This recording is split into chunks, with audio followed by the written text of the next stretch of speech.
And that dragged on the civil war in Sudan, is the longest civil war in Africa, 50 years. So 1953 till 2005, that is when the war ended. So all of us as the young people we were born at that time.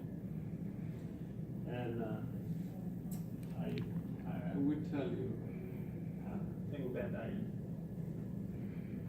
I remember at a very young age, growing up. I didn't grow up in the city, I grew up in a farm. Whatever we raise in a farm is what we save for food. That is what our life like. We have cattle with sheep, goats, and life goes on. Traditional Sudanese people, or Southern Sudanese, marriage of more than one wife is acceptable. And my dad had 3 wives. We were 25 kids in our family, 15 boys and 10 girls. It's a normal life, but at the same time, our childhood was so affected by the war. Because one of the things that mom and dad would talk about is how you would take care of yourself if they're not there tomorrow. And the reality kick in for everybody. You can lose a parent at any given moment. Mom and dad knows they can lose a child at any given moment. So the life was really difficult. So when you compare our childhood life with the life of kids growing up in this community, you cannot even imagine what it was like. As a young boy, the daily chore for us is to go after cattle, to go after goat, to go after sheep, and we do milking, we milk goat, we milk sheep, we milk cow. That's our daily life would be like. We had a very pleasant home. I love my parents, they love us so much, but at the same time, the conflict of knowing that something could happen to your loved one at any moment, it becomes really a disturbing thing for all of us. Fear of living minute by minute, hour by hour, day by day, because that's what life was like for us. You don't know. I am 44 years old today. Today? No, I tell you what the okay. first Sorry, I was thinking birthdays. So it would be nice to have the same birthday. Sorry. I am 44 years old today. When I look back as a child, I don't know if I would have lived up to this day. I don't know. And that is the reality of life. Many men and women in our country, if you live up to this age, is amazing. And it's because the war is constantly there all the time. You can die at any given moment. So that was what it was like as a child. And then things changed for us. The South Sudanese Liberation Army is the revolutionary that tried to fight for the rights of the people of the South, which all of us as young children wanted to do, that to have freedom of your own country. While the SPLA also have a strategy in which they go home and collect young boys so that they can take them to the military, train them to become soldiers. I was 8 years old when I was taken to the military at the age of 8. So I was in training for a period of 8 months to 9 months. After 9 months, I was graduated with many other young boys. And guess what? We graduated with receiving guns. My first gun was an AK-47 automatic rifle. Guess what? I went to combat when I was 9 years old. And that experience still lives with me today. What happened the first combat, the first night I was shot. I'm still thinking that I was shot twice up to this day because the bullet hit me on the side here and it ended up on my foot. I can show you the bullet ended up here, from here to here. So I was thinking, oh, maybe I was shot twice. But it was the same bullet. People told me no, that was the same bullet, traveled from here to here. And when I talk about this, it hit me so hard. And it's not because I was shot that night that hurt so bad. It's because some of the boys that I went to combat with, not everybody returned back. Not everybody came back with me. And you have to ask questions, why me? Why am I alive? And so not there. Because we formed this relationship with other boys our age. We became family. The bonding that you have, it becomes like brothers. You know, that's what our life was. We try to protect one another. So I was taken to the military headquarters in a place called Bilpam in South Sudan, Ethiopian border. There was no medical attention. Guess what? That bullet I just showed you, it was on my foot or my leg for 7 months.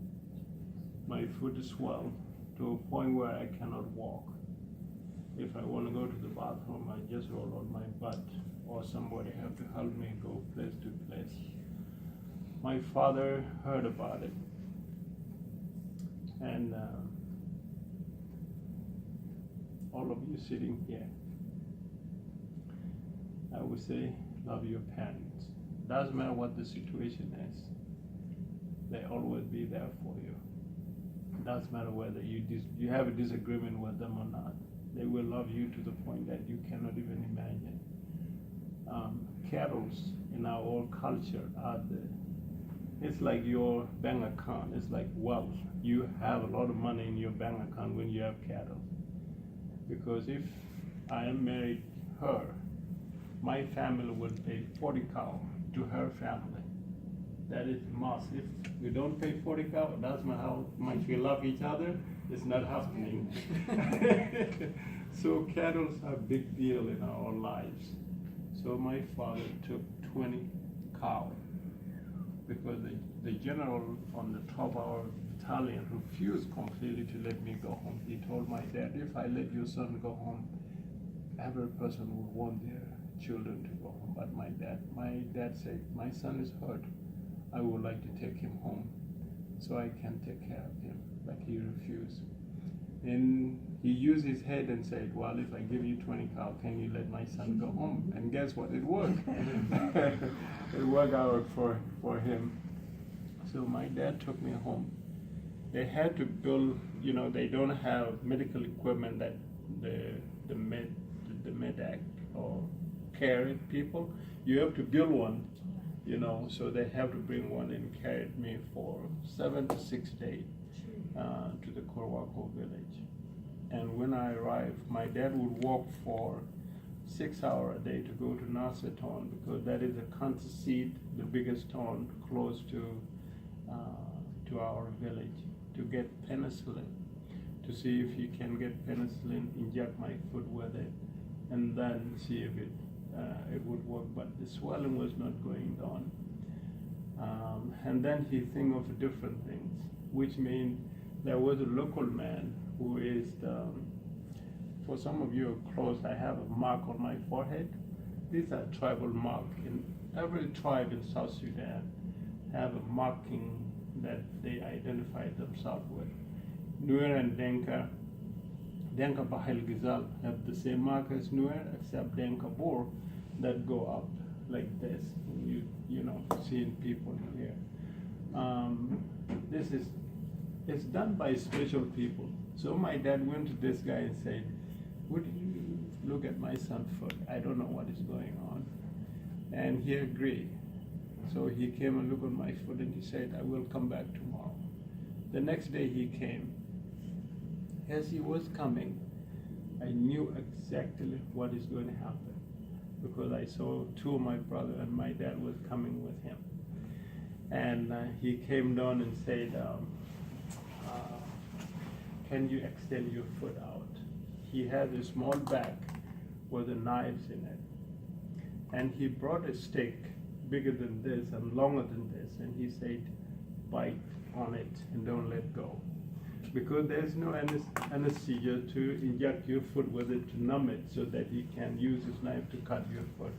And that's exactly what I did. I extend my foot out, and he looked at it, took his knife out, cut where he thinks the bullet was, And guess what? It was there. He took it out and he said, "This is the bullet." It was there. It was on my foot for 7 months.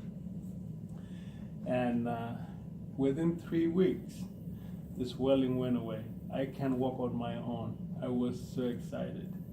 I tell you, when I was in the military for that period of training and the time I spent with some of the boys, the revolution became part of who we are. We want to fight for the right of our people and want to make sure that the war ended sooner.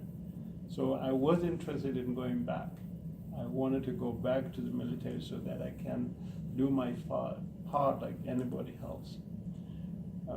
I think it was a week or two after that before I decided to go back. And then the Sudanese military attacked the Khor Wakow village at 4 a.m. in the morning. You think I was hurt at the shot that I had? No. This time was devastating. A hand grenade that was thrown into our huts. Piece of it, the chamber of hand grenade struck me in the chest. If I show you my chest, you could not believe the scarring you would see here. But God is so great. There was no single rift or bone touching my chest. But the skin was ripped to a point where you cannot even look at me twice. I actually will show you guys. Because of massive bleeding, I passed out. You can see the scar here. This is from a hand grenade.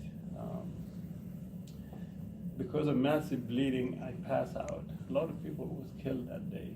The entire village was burned completely. The people who survived ran into the forest. And then after the military went back, they came just to collect their loved ones' bodies and put them to rest. I was alive. I have to tell you, after I learned the English language, I don't use the word lucky. I don't think I was lucky. I think it was God's will that I survived that day. Because it could have blown out my heart, I wouldn't be here. I would not be here speaking to you this morning. Because of that, the chief of the village said that Khor Wakow is no longer a safe place for anybody to live. So we left the village. My family and the entire community left toward Ethiopia. We walked for 6 days and 6 nights to the border of Ethiopia. We arrived in a place called Wakow. That's Wakow, Sudan, and Wakow, Ethiopia at the time. And this is where the United Nations airlifted all the people that were wounded, including me, and we were taken to Jema, Ethiopia for medical attention. It was that time when I was separated from my family. I was already 10 years old, and after 2 weeks in the hospital, I was taken to Etang refugee camp. This is it holds about 450,000 South Sudanese refugees in this camp. And this is where I went. Because there's no family, nobody, the United Nations put me together with 4 other boys. They gave us a tent, and that's how we stayed. It's really a big tent, but we don't have beds. We only have mats. You have a blanket that is given to you when you sleep at night. When we sleep at night, excuse me, we sit down like that, and then our feet meet in the middle. You lay down like this, that's how you fit. If you try to sleep the normal way, you don't fit. But I would tell you there's a lot of good things that happen in refugee camp. You don't hear a bullet at night. Nobody's coming to try to kill you. We have school. The Ethiopian Orthodox Church, in conjunction with United Nations, they provide schooling for us. Every morning we're so excited to go to classes and go to school. The ration that is distributed by United Nations was really very small. Every 15 days you receive 3 kilograms of maize. That is your food for 15 days. If it's done, too bad. So you have to manage to do it. But I would also tell you, we live in conflict of ourselves. You don't know if you will ever see your parent again, brother and sister. That hunt you down so bad to a point where it disturbs you on daily basis. We have to collect firewood, we have to get water from the Sobat River, we have to cook for ourselves, in which I see this, the advantage right now, because if I would have grown up at home, boys are not allowed to go to the kitchen. So I don't know if I would know how to cook. So we have to learn how to cook on our own, and it was very difficult life, really, really difficult, and war that you don't know if you will ever be reunited with your family again. I think that was a crucial point. And I would also tell you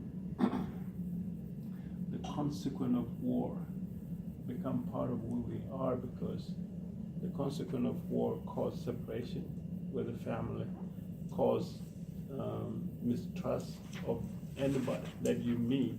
You don't know whether they would tell you, will tell on you.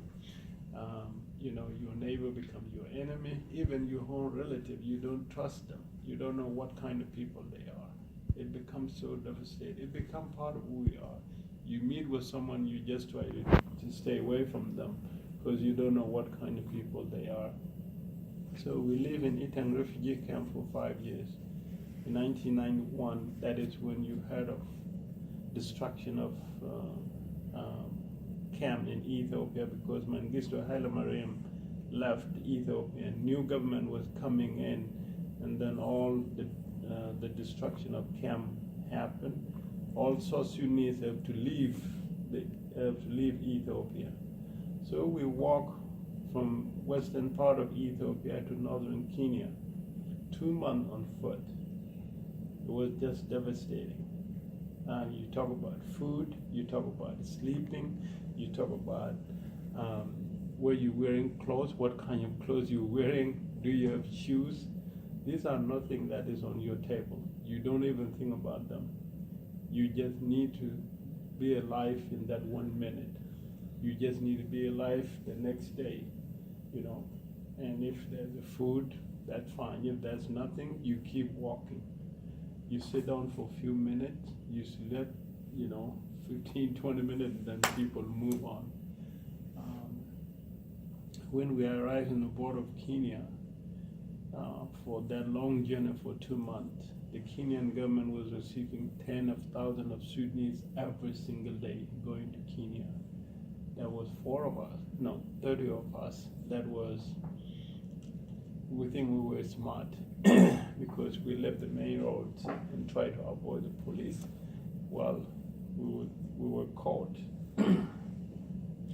And the Kenyan police put us in jail for 7 days.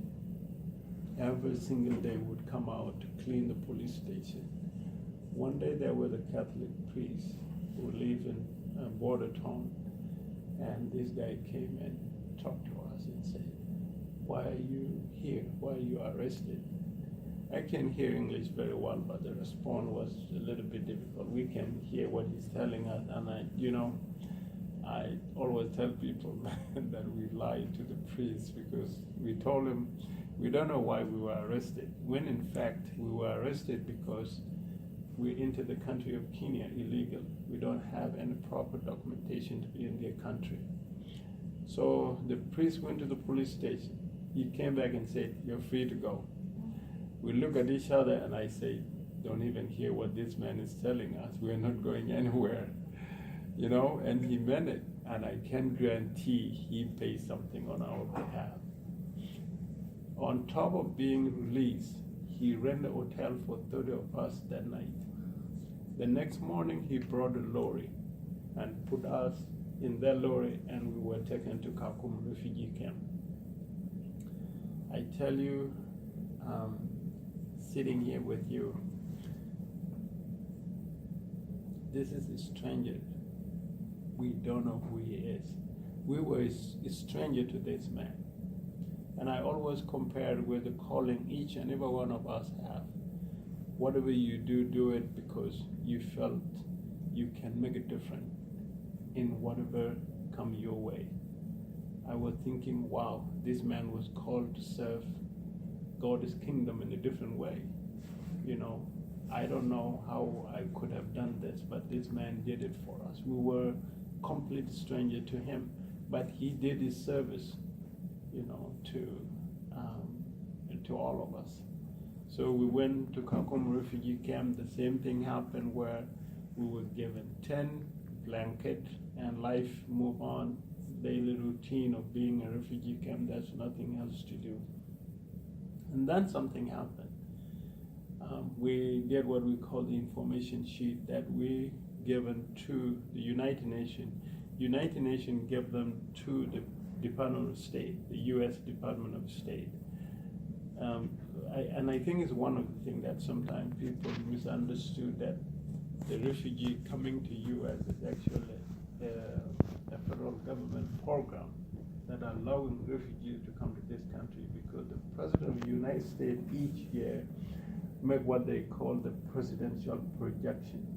How many refugees would be allowed to come to the United States? And the State Department is the one that handling those kind of things. So after the State Department take opportunity of those names, they give it to what they call the 10 VOLAC, the 10 voluntary agencies in the U.S. And that is Church World Service, Lutheran Immigration Service, IRC, different organizations. And then they disseminate those information to the local offices. So my name ended up in Sioux Falls, South Dakota, with Lutheran Social Service, where my cousin Elizabeth came to South Dakota in 1993. Is Elizabeth, what's her last name? Elizabeth Gome. Oh. Yeah, not Lul. Yeah. Okay, yeah. Yeah. Elizabeth came here in 1993. So when they disseminate the information to the Sudanese community to see if they know anyone, my cousin said, I know David, this is my cousin. And guess what? She did the paperwork for me.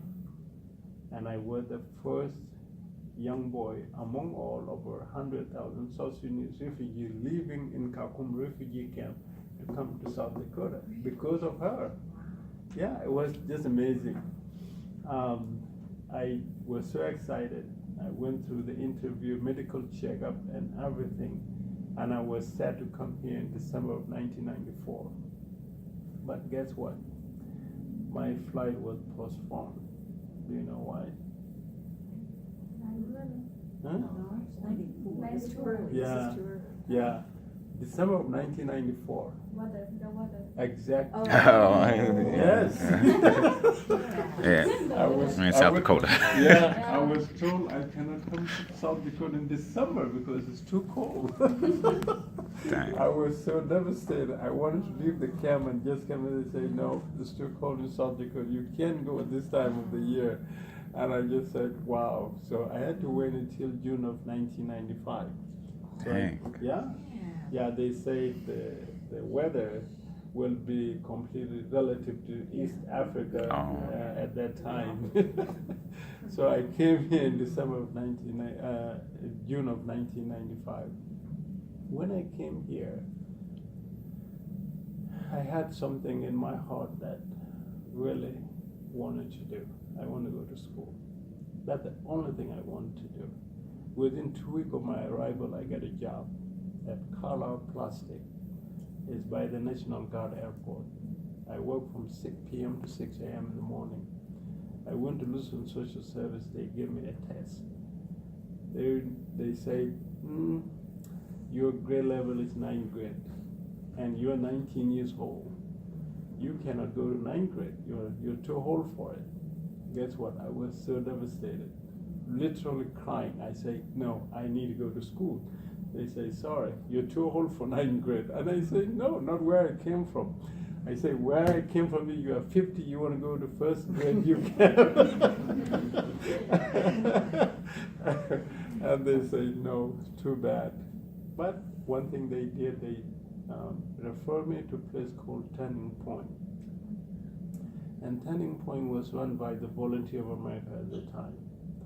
So this is where I went, learn English, and I got my GED. So I would go to work at 6 p.m. in the evening. I come home at 6 a.m., sleep for 4 hours. By noon, I wake up, take a shower, and go to class. By the time I'm done with classes, I go to work. I don't even come back home. I did that. Within a year and a half, I got my GED. And guess what? I quit my job. I applied for admission to the University of South Dakota. I was accepted. And when I went to USD, I wanted to major in geography because I want to teach. I want to get a degree in education, and teach. Well, at that time, this was 1998. Geography was a minor, so you can't major in it. I met a lady, her name is Deb Norris. She's assistant professor with the social work department there. And I worked for disability service when I was on campus. I tutored math. And this is how I met her because they referred some student that I was helping. And she said, why don't you take social work electives and see if you like it?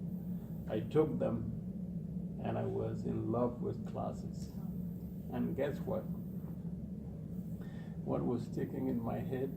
That man, that priest that gave us opportunity to be released from that jail. And I said, if this man can do this great thing for us, why not me? I said, I also want to do the same courtesy this man did for us so that I can be a help for somebody. So I went to social work classes. Within 3 years and a half, I graduated from college. And I did my internship with LSS. After I did my internship with LSS, they hired me after my internship. So I worked for Lutheran Social Service for a period of 7 years. In 2006, going to 2007, I decided to go to graduate school. What I wanted to do with my experience as a child coming out of Sudan with the war trauma and other things, I saw a lot of South Sudanese struggling with the war trauma. I wanted to be a therapist. I want to go to graduate school so that I can specialize in PTSD because that's what the war trauma is. And that's exactly what I did. I went, at that time they don't have graduate school for social work in South Dakota. So I applied and I was accepted at the University of North Dakota in Grand Forks. So that's where I went to school. Within a year and a half, I graduated from graduate school. But while I was in North Dakota, there was a judge from Double Lake, North Dakota, that was teaching social work and legal process. This judge had been working with a family of 7, a mom and dad with 5 children. They were homeless. And one day he approached me after class and said, David, I have this family. And based on my interaction with you, I want to assign this case to you. Maybe you can help me with them. Working with this family changed my life for good. I didn't know at first what I needed to do because drug involved, different thing. I worked with this family for a period of a year where mom and dad get job. We get them housing, the kid enrolled in school. And I said, maybe this is just another journey for me. And when I applied for my internship, I actually wanted to do what they used to call the fatherhood program, where men who have been incarcerated coming out of prison to be reunited with their families. So I wanted to do that. While I was doing that, and then I went on South Dakota website and I see this job opening. So I applied for it just for heck of it.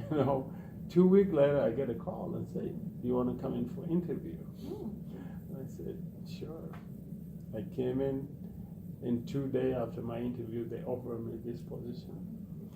And I called my placement person, telling them that there's a change in my internship process.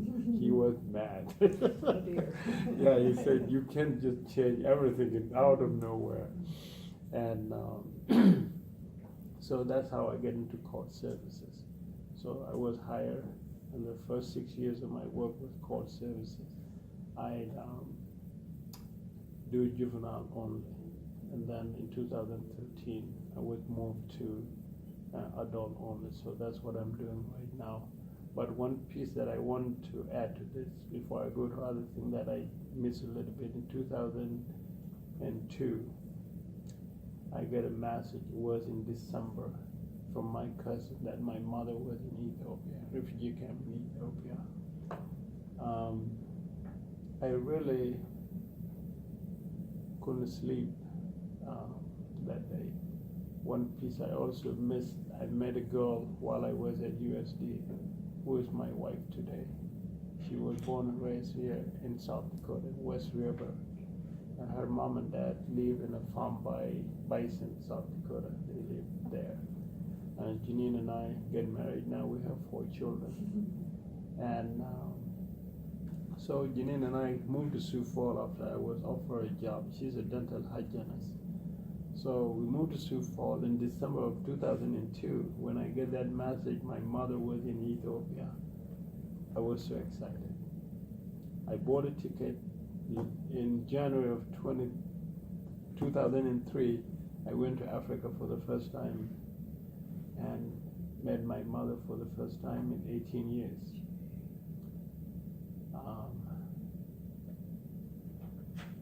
I don't know how I can explain that to you, but it was a unification of joy. The only thing my mother asked me to do was to sit on her lap. A big guy, you can see me. My mother, she's a tiny woman. And I say, Mom, no, she insists. And I did. I sit on my mother's lap. I think that happened while I was gone after 18 years. I learned that my dad passed away 1 year after I came to the United States. Never saw my dad again. 12 of my brothers was killed during the war. My mother was caring for 38 grandkids in refugee camp by herself. But there's other thing that I saw, a feeling of guilt in my mother's eyes that she didn't protect my life when I was a kid. But I really jumped in. I told my mom, I said, this was not your call. There's nothing Mom could have done that night of my dad when the military came to take us away. There's nothing they could have done. But at the same time, I also realized after having my own children that the feeling of being a mother was that, I would feel the same way. I would feel the same way, that I didn't do anything, but I